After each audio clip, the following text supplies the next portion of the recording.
નમસ્કાર, મંતવ્ય ન્યૂઝમાં આપનું સ્વાગત છે અને હું છું આપની સાથે હિરલ। નજર કરીએ મહત્વના સમાચાર પર। તો અમદાવાદથી આ મહત્વના સમાચાર મળી રહ્યા છે। વાડીનાથ ચોક બીઆરટીએસ પાસે ગાડીમાં આગ લાગવાની ઘટના સામે આવી છે। પૂઠા ભરેલી પિકઅપ ગાડીમાં આગ લાગવાની ઘટના ઘટી છે। તો ફાયર વિભાગ દ્વારા આગ પર કાબુ મેળવવાના પ્રયાસ હાથ ધરવામાં આવ્યા।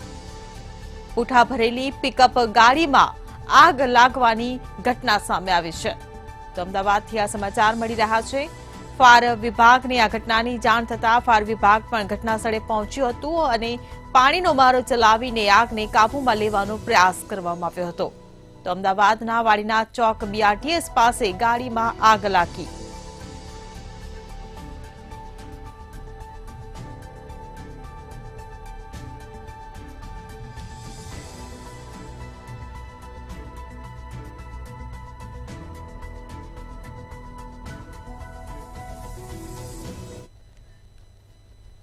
અમદાવાદમાં ધંધુકા નવા ઓવરબ્રિજ પાસે હિટ એન્ડ રનની ઘટના ઘટી છે। તો ધંધુકા નવા ઓવરબ્રિજ પર હિટ એન્ડ રનની ઘટના ઘટી છે। અજાણી કારે સામેથી આવતા બાઇકને ટક્કર મારી ફરાર થયો। તો બાઇક પર સવાર 3 પૈકી એક યુવક પુલ પરથી નીચે પટકાયો। ત્યારે ઘટનામાં બાઇક પર સવાર 3 પૈકી 2ને ગંભીર ઈજા પહોંચવા પામી। ત્યારે ઘાયલોને હોસ્પિટલ ખાતે સારવાર અર્થે ખસેડવામાં આવ્યા। તો હિટ એન્ડ રનની આ ઘટના સામે આવી છે। અમદાવાદમાં ધંધુકા નવા ઓવરબ્રિજ પર હિટ એન્ડ રનની આ ઘટના ઘટી છે। અજાણી કારે સામેથી આવતા બાઇકને ટક્કર મારી ઘટના સ્થળેથી ફરાર થયો। તો બાઇક પર સવાર 3 પૈકી એક યુવક પુલ પરથી નીચે પટકાયો। તો ઘટનામાં બાઇક પર સવાર 3 પૈકી 2ને ગંભીર ઈજા પણ પહોંચી। ત્યારે ઈજાગ્રસ્તોને સારવાર અર્થે હોસ્પિટલ ખાતે ખસેડવામાં આવ્યા છે।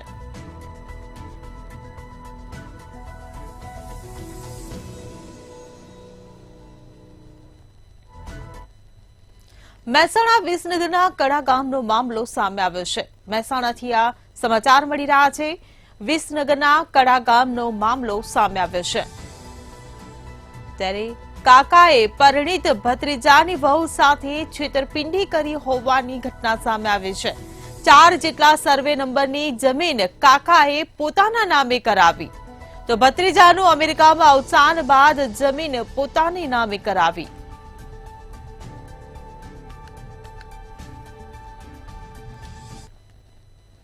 પેન્શન ધારકો માટે રાહતના સમાચાર સામે આવ્યા છે। જીવન પ્રમાણપત્ર મેળવવા માટે પેન્શન ધારકોએ હવે કોઈ ટ્રેઝરી બેંક કે અન્ય કોઈ વિભાગમાં જવાની જરૂર નથી। ભારતીય ડાક વિભાગ દ્વારા તમામ વિભાગના પેન્શન ધારકોને ઘરે બેઠા ડિજિટલ લાઈફ સર્ટિફિકેટ પ્રદાન કરવાની સુવિધા અપાઈ રહી છે। પેન્શન ધારકો તેમની નજીકની પોસ્ટ ઓફિસના પોસ્ટમેન અથવા ગ્રામીણ ડાક સેવકની મદદથી ડિજિટલ લાઈફ સર્ટિફિકેટ મેળવી શકશે। આ માટે ₹70ની નિર્ધારિત ફી નક્કી કરાય છે। આ પ્રમાણપત્ર આપમેળે સંબંધિત વિભાગને ઓનલાઈન પહોંચી જશે અને પેન્શન મળવામાં કોઈ અડચણ નહીં થાય। આ સુવિધાનો લાભ મેળવવા પેન્શન ધારકો પોતાના વિસ્તારના પોસ્ટમેન સાથે તેમજ પોસ્ટ ઇન્ફો મોબાઈલ એપ દ્વારા ઓનલાઈન અનુરોધ કરી શકે છે।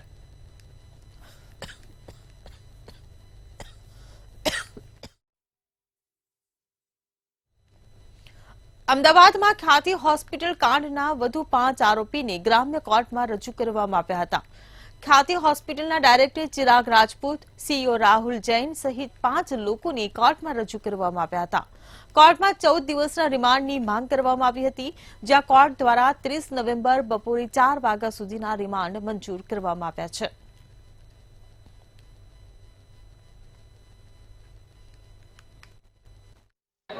તપાસ દરમિયાન 19 ગામોમાં કેમ્પ કરેલાની હકીકત બહાર આવેલી, પરંતુ 150 કરતાં વધુ કેમ્પ આ લોકોએ કરેલાની હકીકત તપાસમાં મળી આવેલી છે। જેથી આ 150 કેમ્પો કઈ જગ્યાએ કરવામાં આવેલા છે તેની તપાસ કરવાની હતી। એમના બેંક એકાઉન્ટોની તપાસ કરવાની હતી। બનાવ બન્યા પછી આ લોકો અહીંયાથી ભાગી ગયા હતા, તે અમને લોજિસ્ટિક કોને પૂરું પાડ્યું, રહેવાની ને જવાબ આપવાની સગવડો એની તપાસ કરવાની હતી। આ બધા મુદ્દાઓને આવરી લઈને કોર્ટમાં રિમાન્ડ અરજી કરતા આજે નામદાર કોર્ટે ગુનાના મૂળ સુધી પહોંચવા માટે તારીખ 30/11/2024ના 4 વાગ્યા સુધીના આ 5 આરોપીઓના રિમાન્ડ મંજૂર કરેલા છે. રાજકોટમાં યુવા કોંગ્રેસનો સુપર શક્તિ શિબિરનો કાર્યક્રમ યોજાયો હતો. યુથ કોંગ્રેસના નવનિયુક્ત રાષ્ટ્રીય અધ્યક્ષ ઉદય ભાનુ ચીબની હાજરીમાં કાર્યક્રમ યોજાયો હતો. સ્થાનિક સ્વરાજની ચૂંટણી અને ગ્રામ પંચાયતની ચૂંટણીમાં મહિલાઓ પણ ભાગ લે તે માટે કોંગ્રેસ દ્વારા મુહિમ શરૂ કરાઈ છે.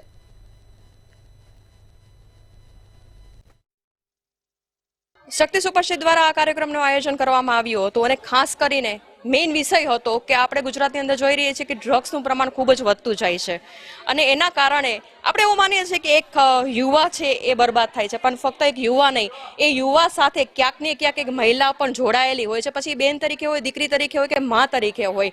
એટલે કહેવાનો ભાવાર્થ એટલો જ છે કે ફક્ત એક યુવા નહીં પણ આખો પરિવાર બરબાદ થઈ રહ્યો છે અને આ વસ્તુને મહિલાઓ દ્વારા અમે જાગૃત કરવા માંગીએ છીએ. આવનારા દિવસોમાં આક્રમક રીતે બહેનો પણ પાર્ટિસિપેટ કરે અને આ ડ્રગ્સનું પ્રમાણ જે વધે છે એ ઘટી અને પરિસ્થિતિ બદલાય એના માટે અમે લોકોને બહેનોને જાગૃત કરવા માંગીએ છીએ. और ये जो हमारे प्रोग्राम्स चल रहे हैं इंदिरा फेलोशिप में या सुपर शक्ति, वो पूरे देश में चल रहे हैं और हर जगह पूरे देश में हमारी कोशिश है कि जो महिला एक्टिविस्ट हैं, जो राजनीति करना चाहती हैं या समाज सेवा करनी चाहती हैं, उनको पहचान कर हम आगे बढ़ाने की कोशिश करें, यूथ कांग्रेस का प्लेटफॉर्म दें. और आज यहाँ भी राजकोट में भी ये कोशिश की गई है और मुझे बहुत अच्छा लगा. बहुत ज्यादा एनर्जी है हमारी बहनों में, यहाँ पे वो काम करना चाहती हैं और अगर ये एनर्जी सही तरह से चैनलाइज होगी तो समाज का बहुत कल्याण होगा और बहुत ज्यादा फायदा राजनीति में भी होगा. કચ્છના ભુજમાં કચેરીના સર્વર રૂમમાં આગ લાગી હતી, જેમાં બહુમાળી ભવનના જસવાન કચેરીના રૂમમાં આગ લાગી હતી. આગ શોર્ટ સર્કિટથી લાગી હોવાનું અનુમાન લગાવવામાં આવ્યું છે. ત્યારે ફાયર ફાઈટરની 3 ટીમ દ્વારા આગ પર કાબુ મેળવ્યો હતો. જો કે કચેરીમાં ખુરશી, ટેબલ તેમજ રેકોર્ડ બળીને ખાખ થયા હતા. જો કે આગથી કોઈ મોટી જાનહાનિ સર્જાઈ ન હતી.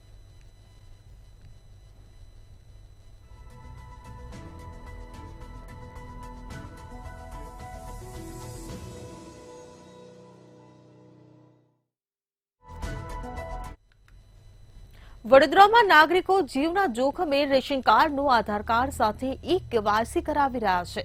વડોદરાની જર્જરિત જૂની જિલ્લા કલેક્ટર કચેરી ખાતે ઈ-કેવાયસી કામગીરી રાખતા વિવાદ સર્જાયો હતો. બિલ્ડિંગ પર તંત્રએ ભયજનક બિલ્ડિંગ પ્રવેશ નિષેધના બોર્ડ લગાવ્યા છતાં કામગીરી કરવામાં આવી રહી છે, જેને લઈ નાગરિકો દ્વારા વિરોધ પણ કરવામાં આવ્યો છે. સવારના 4 વાગ્યાથી નાગરિકો ઈ-કેવાયસી માટે કતારમાં લાગ્યા છે.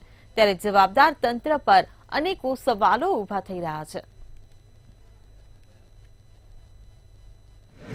હવે ભયજનક બોર્ડ મારે સાચી વાત છે, અમે પણ અહીંયા કામ કરીએ છીએ, અમને એટલું બધું કઈ ભયજનક જેવું લાગતું આ સુધી તો લાગ્યું નથી. હવે એમને બોર્ડ પણ મારે છે, વાત સાચી છે, સાચી વાત છે.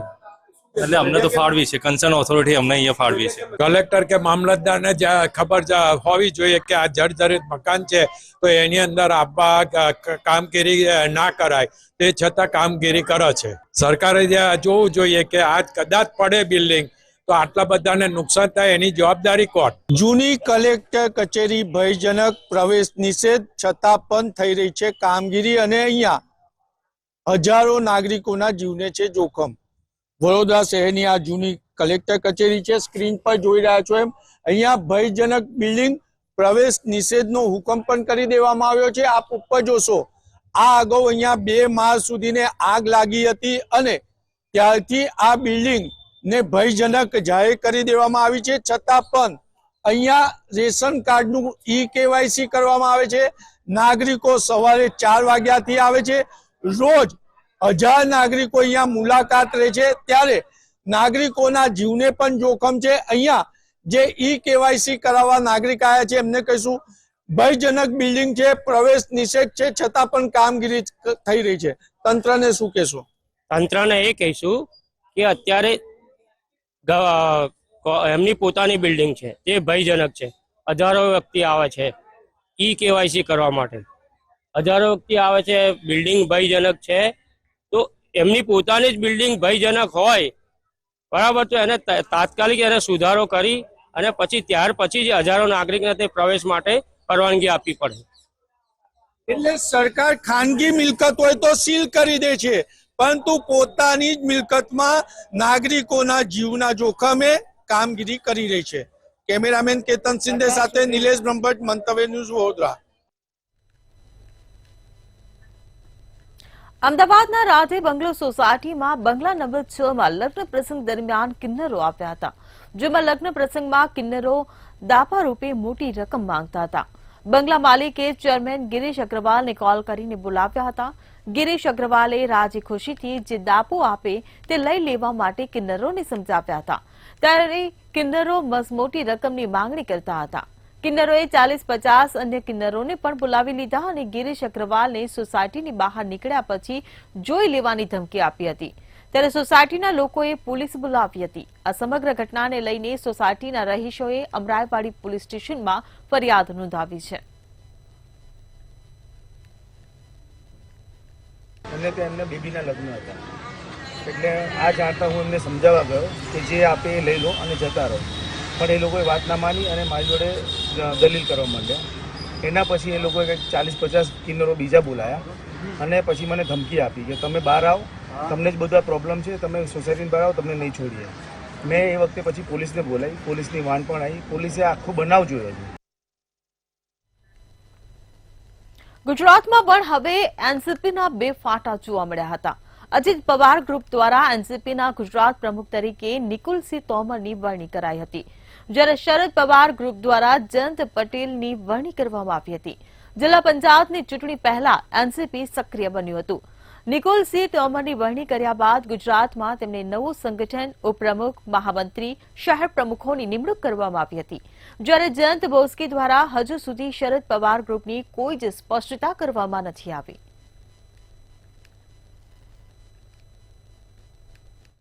आप देख सकते हो कि महाराष्ट्र के अंदर एनसीपी ने बहुत ही मजबूत तरीके से इलेक्शन लड़ा और जो हमारा स्ट्राइक रेट है वो बहुत ही अच्छा आया.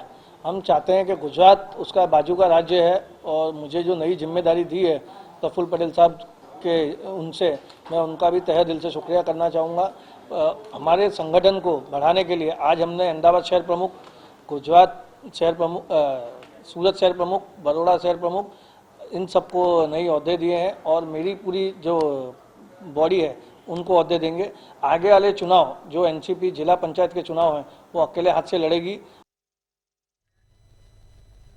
અમદાવાદ પોલીસ દ્વારા કાયદો અને વ્યવસ્થા જાળવવા માટે કોમ્બિંગ શરૂ કરવામાં આવ્યું હતું, જેમાં મોટા પ્રમાણમાં વાહન ડિટેઇન કરાતા અમદાવાદ આરટીઓમાં મેમો ભરવા માટે લાંબી કતારો લાગી હતી. સવારથી લાંબી કતારમાં લાગ્યા હોવા છતાં નંબર ન આવતા વાહન ચાલકોને ભારે હાલાકી ભોગવવાનો વારો આવ્યો હતો. સામાન્યપણે આરટીઓમાં વાહન ડિટેઇનના 50 જેટલા કેસ આવતા હોય છે, પરંતુ શહેર પોલીસ દ્વારા કોમ્બિંગ નાઇટ ડ્રાઇવનું આયોજન કરવામાં આવ્યું હતું, જેમાં પોલીસે 1791 વાહનો ડિટેઇન કર્યા છે. 1685 મેમાં આપવામાં આવ્યા છે.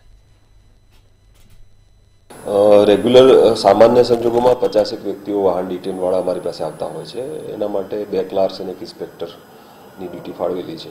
એ સામાન્ય રૂટીન સંજોગોમાં થઈ જાય છે. છેલ્લા 4 દિવસથી આ સંખ્યા વધી છે, એટલે લગભગ 200-250 વ્યક્તિઓ પૈસા ભરવા આવે છે. અત્યારે 5 કાઉન્ટર ઊભા કરેલા છે નવા, એકના જગ્યાએ બીજા 4 એડિશનલ કર્યા છે. 11 ક્લાર્ક એમાં ડ્યુટી બજાવે છે. અત્યારે 4 ઇન્સ્પેક્ટર છે, ગાર્ડ છે, જીએસએફ 20 ગાર્ડ છે, અને આ બધી ટીમ અત્યારે મેમોના આધારે ચલણ સ્વીકારવાની કામગીરી કરે છે. અમદાવાદમાં કાયદો અને વ્યવસ્થાની જે જાળવણી કરવા માટે પોલીસ દ્વારા કોમ્બિંગ હાથ ધરવામાં આવ્યું હતું, પરંતુ તેની અંદર વાહન ડિટેન કરવાની જે કામગીરી છે તેને લઈને હવે લોકો જે છે ખૂબ જ પરેશાન બની રહ્યા છે, કારણ કે એક સાથે ખૂબ જ મોટા પ્રમાણમાં વાહન ડિટેન કરવામાં આવતા લોકોને મેમાં જે ભરવાના હોય તેની અંદર પણ લાંબી કતારો લગાવીને લાઇનમાં ઊભું રહેવાની ફરજ પડી છે. નોકરી અથવા તો મજૂર વર્ગ જે છે તે પોતાના કામ ધંધા છોડીને અહીંયા ઊભા છે, અને કેમ કે વાહન એક અત્યારની ખૂબ જ અગત્યની જરૂરિયાત હોય છે લોકોની, ત્યારે વાહન સીધું ડિટેન કરવાની કાર્યવાહી પોલીસ દ્વારા જ્યારે કરવામાં આવી છે તેને લઈને આરટીઓની અંદર, અમદાવાદ આરટીઓની અંદર ખૂબ જ લાંબી કતારો જોવા મળી રહી છે, લોકોની ભારે લાઈનો છે, અને સાથે જ આરટીઓની અંદર પણ જે છે તે વ્યવસ્થા કરવામાં આવી છે. 1 કાઉન્ટરની બદલે જે છે 4 કાઉન્ટરની વ્યવસ્થા કરાઈ છે, અને ટોકન આપ્યા બાદ જે છે મેમાં ભરવાની જે છે કામગીરી કરવામાં આવી છે, પરંતુ ક્યાંક ને ક્યાંક લોકો જે છે તેના કારણે પરેશાન જોવા મળી રહ્યા છે. લોકો કહી રહ્યા છે કે જે ઓનલાઈન મેમો આપી શકાય તેની જગ્યાએ સીધા જ વાહન ડિટેન કરવાની તેમની પાસેથી કામગીરી કરવામાં આવી છે. આપણે લોકો સાથે પણ વાત કરીશું કે શું એમને મુશ્કેલી પડી રહી છે અથવા તો એમની જે સમસ્યાઓ છે તે શું છે તેના કારણે વાત કરીશું. શું તમારી ડોક્યુમેન્ટ નહોતા, કેમ તમને મેમો આપવામાં આવ્યો હતો? મારા પાસે લાયસન્સ તો હતું, બટ આરસી બુક એ ટાઈમે મારા પાસે નથી, એટલે એમણે તરત મેમો બનાવી દીધો. મેં એમને કીધું પણ કે હું ઘરે જઈને તમને લાઈને બતાવી દઉં છું, પણ એ માનવા તૈયાર નહોતા. तो इसका क्या सोल्यूशन है? अभी टोकन के लिए कम से कम 3 से 4 हज़ार लोग 5 हज़ार लोग खड़े, कभी टोकन लेवे तो उसके बाद आवे. ये कम से कम 4-5 जने हैं अंदर जो टोकन के अंदर खाली बैठा है आरटीओ में. सजा कोई और करे और हम भोगे, सजा और कोई करे हम भोगेंगे. અને ક્યાંક ને ક્યાંક આની કારણે લો એન્ડ ઓર્ડર જાળવવાની ના નામે લઈ કે લોકોને પરેશાની ભોગવા નો વારો આવે છે તેવું લાગી રહ્યું છે, કેમ કે એક સાથે આટલા બધા વાહન ડિટેન કરવામાં આવે છે પરંતુ એ વાહનના મેમો ભરવાની કોઈ યોગ્ય વ્યવસ્થા હાલ સુધી થઈ શકી નથી. કેમેરામેન ઓમ પટેલ સાથે મિત રાઠોડ, મંતવ્ય ન્યૂઝ, અમદાવાદ. રાજ્યમાં ગ્રાન્ટેડ શાળાના શૈક્ષણિક અને બિન શૈક્ષણિક સ્ટાફને બીએલઓની કામગીરી સોંપવામાં આવે છે. તેના કારણે શિક્ષણ કાર્ય ઉપર મોટી અસર થઈ રહી છે. શાળા સંચાલકો દ્વારા માંગ કરવામાં આવે છે કે ચાલુ દિવસોની જગ્યાએ રજા અથવા રવિવારને દિવસે રાખવામાં આવે. એક બાજુ રાજ્યમાં 1200 થી વધુ સંચાલકોની જગ્યા ખાલી પડેલી છે. ગ્રાન્ટેડ શાળાઓમાં ઉચ્ચતર માધ્યમિક વિભાગોમાં અંદાજે 6500 થી 7000 શિક્ષકોની જગ્યાઓ ખાલી પડેલી છે. ગ્રાન્ટેડ શાળાઓમાં માધ્યમિક વિભાગોમાં અંદાજે 10,000 જેટલી શિક્ષકોની જગ્યાઓ ખાલી પડેલી છે, જેમાં ચાલુ વર્ષે ફેબ્રુઆરી મહિનામાં ધોરણ 10 અને 12ની પરીક્ષા આપવાની યોજાવાની છે. ત્યારે શિક્ષકોની કામગીરી કરે કે પછી બાળકોને ભણાવે, તેથી રાજ્ય શાળા સંચાલક મહામંડળ દ્વારા આ રજૂઆત કરવામાં આવી છે. એક સ્કૂલની અંદર આજે સાહેબ પરિસ્થિતિ એવી છે કે 5, 2, 3 શિક્ષકોની જગ્યા ખાલી છે, કારણ સરકાર શિક્ષક ભરતી નથી.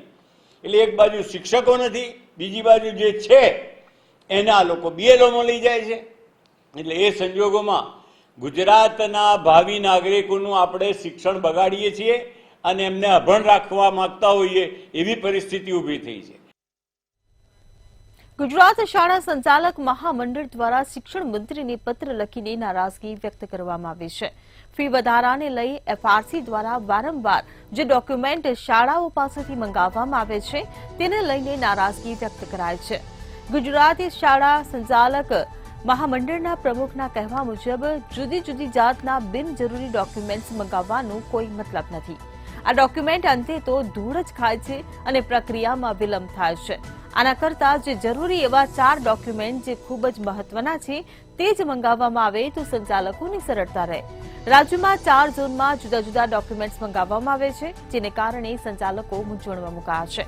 અત્યાર સુધી 11 ચેકલિસ્ટમાંથી 200 પેજના ડોક્યુમેન્ટ્સ મંગાવવામાં આવતા હોવાની રજૂઆત કરવામાં આવી.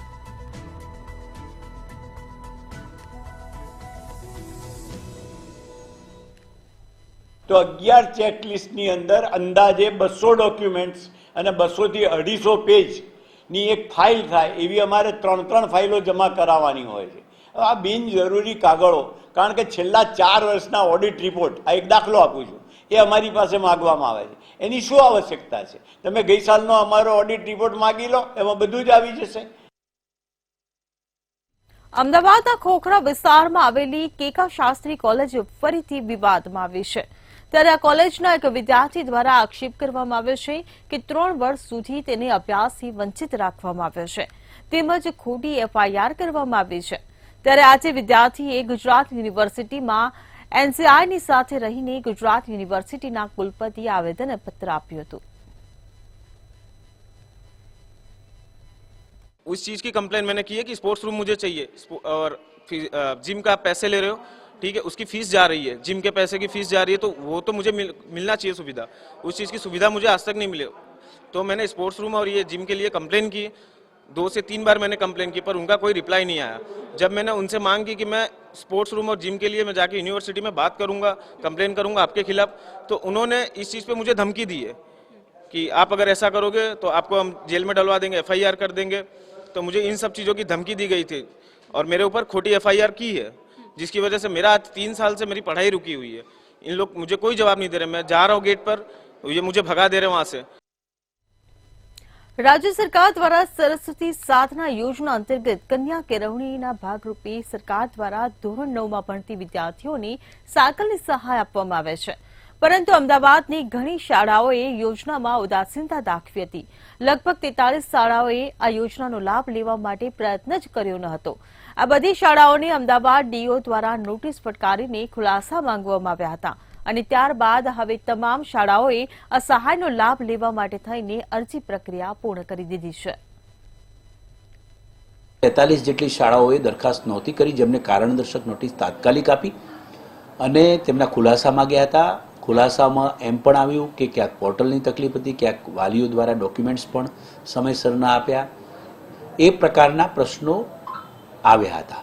પરંતુ ઓફલાઈન પણ તમામ દરખાસ્તો તાત્કાલિક કરી દેવા માટેની સૂચના આપી અને તમામની દરખાસ્ત થઈ ગઈ છે અને ચાલુ વર્ષે જે રીતે લાભ આપવામાં આવતો હશે તે પ્રમાણે સમાજ કલ્યાણ દ્વારા એ લાભ આપવામાં આવશે.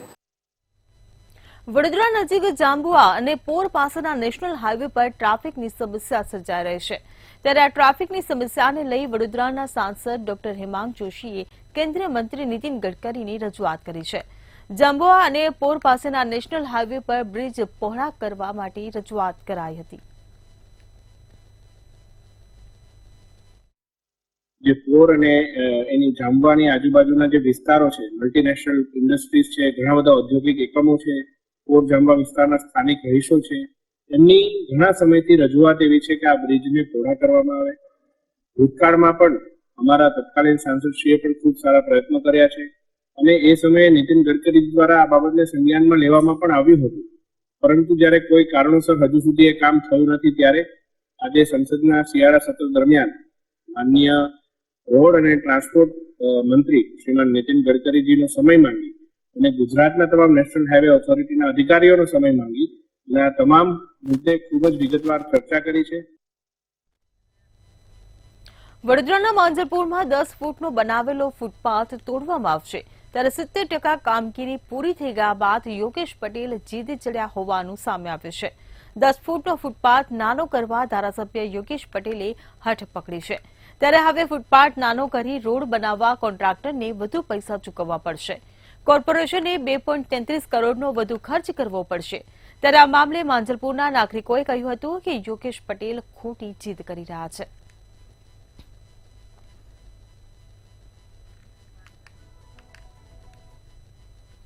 રાજકોટમાં સરદાર ધામના ઉપપ્રમુખ જયંતિ સરધરા પર હુમલાના મામલે જયંતિ સરધરાનું નિવેદન સામે આવ્યું છે.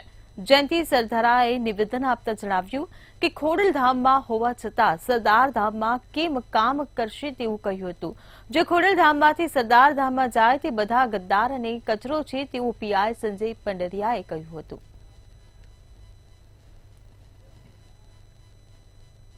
મને એને સરદારના વિશે ખરાબ બોલ્યો અને એને કીધું સમાજના ગદ્દાર છો તમે. એટલે તમે પહેલા હુમલો કર્યો તો પહેલા તમે એને મને સીધો જ હાથ ઉગામ્યો હતો. બરોબર. પછી મેં એને પગથી આમ દૂર કર્યો. બરોબર. હવે સમાજના અગ્રણીઓ આવવું જોઈએ તમારી સાથે. હવે સમાજના અગ્રણીને જોવાની જરૂર છે. તમે એવી ઈચ્છા રાખો કે આવવા જોઈએ તમારી સાથે આ પ્રકારનો બનાવ. હું તો એમ કહું છું સાચો એનો પક્ષ લેવો જોઈએ સમાજના અગ્રણીએ. રાજકોટમાં સરદાર ધામના ઉપપ્રમુખ જયંતિ સરધરા ઉપર હુમલાને લઈને પાટીદાર સમાજના આગેવાન હંસરાજ ગજરાનું નિવેદન સામે આવ્યું છે. નિવેદન આપતા તેમણે જણાવ્યું કે સમાજમાં આવું ઘણી વખત બને છે. નાનું મોટું થાય તેની કોઈ રોકી ન શકે અને સમાજના લોકો છે, પાટીદારની સંસ્થાઓ વચ્ચે કોઈ હરીફાઈ જેવું નથી. સારા કામ કરવામાં આવે ત્યારે ઘણી વખત પ્રશ્નો ઉભા થાય. દાતાઓ પૈસા આપે દાન માટે, ત્યારે તે સમાજને 125% કેમ આપવું તે જોવાનું કામ અમારું છે. સંસ્થાઓ છે, કોઈ પણ સારા કામ કરતા હોય, આવા જયારે ઇન્ફ્રાસ્ટ્રક્ચર ડેવલપ થતા હોય તો કઈ ડોનેશન વગર કઈ થાય નહીં. અને જે લોકો દાતાઓ દાન આપે છે એના પરસાવ્યાની મૂડીઓ આપતા હોય છે, તો એનું એ રૂપિયાનું ₹1 કેમ થાય અને લોકોને એનો કેમ ફાયદો મળે, એવી તમામ સંસ્થાઓ આવો પ્રયાસ કરતો હોય. તમે જોશો કે અમારા દરેક જિલ્લાની અંદર મોટી મોટી હોસ્પિટલો ચાલે છે, મોટી મોટી સ્કૂલ કોલેજો ચાલે છે અને નિર્વિવાદ ચાલે છે. પાછા એવું નથી કે એમાં કઈ અંદરો અંદર કોઈને હરીફાઈ છે કે એવું નથી કઈ. તમે જામનગર, કચ્છ કે અમદાવાદ કે આ જૂની સંસ્થાઓ અમારી કેટલી છે, કોઈને કોઈ વિવાદ ને એવું કાંઈ થતું નથી. પણ હવે આવા સામાન્ય રીતે આ બે સંસ્થાઓ જે મોટી થઈ રહી છે, આવી 6-7 સંસ્થાઓ છે જે મોટી છે અને મોટા લેવલે કામ કરે છે, તો એમાં કાર્યકર્તાઓ કોણ ક્યારે ભાગ ભજવશે તો તમે નક્કી જ ન કરી શકો ને આમાં બધે. રાજકોટના પૂર્વ કોર્પોરેટર અને સરદારધામના ઉપપ્રમુખ જયંતિ સરદારા અને પીઆઈ સંજય પાદરિયા વચ્ચે મારામારીનો મામલો સામે આવ્યો હતો. ત્યારે આ મામલે પીઆઈ સંજય પાદરિયા સામે હત્યાની કોશિશનો ગુનો નોંધાયો હતો. જૂનાગઢ એસઆરપીના પીઆઈ એવા સંજય પાદરિયાને રાજ્ય પોલીસ વડાની સૂચનાથી સસ્પેન્ડ કરી દેવામાં આવ્યા છે.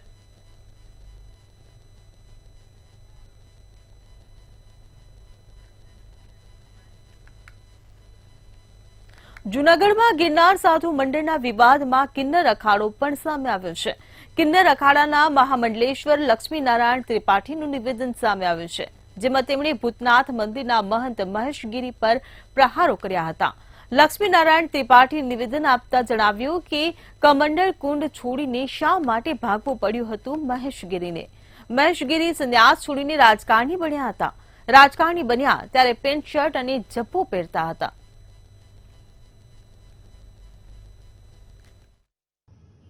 महेश गिरी जी, दूसरों पे लांछन लगाना बहुत आसान है. हमारे पास तो पिटारा भरा पड़ा है आपके खिलाफ, पूरा पिटारा है आपके खिलाफ और सबूत के साथ. आप कहीं दूसरे जगह शिष्य हो जाते हैं, बाद में कहते हैं आप सन्यासी परंपरा में हैं, बाद में कहते हैं आप गिरी हो, पर आप अपना गुरु पहले ढूंढ के लाओ और बताओ आप किसके चेले हो, क्या हो, कौन से परंपरा से हो, पहले बताओ, बाद में दूसरे पे आक्षेप लगाओ. જૂનાગઢમાં ગિરનાર સાધુઓના વિવાદને લઈને મોટા સમાચાર સામે આવ્યા છે. ભવનાથ મંદિરના મહંત હરિગીરી બાપુએ નિવેદન આપ્યું છે. ભૂતનાથ મંદિરના મહંતે બતાવેલા લેટર પેડની તપાસ કરવા માંગ કરવામાં આવી છે. પોલીસ વડાને ગિરનાર મંડળના સાધુ સંતોએ મળીને માંગણી કરી હતી. આ સાથે જ બેલેન્સ શીટ અને કોરા લેટર પેડ પણ આપ્યા હતા.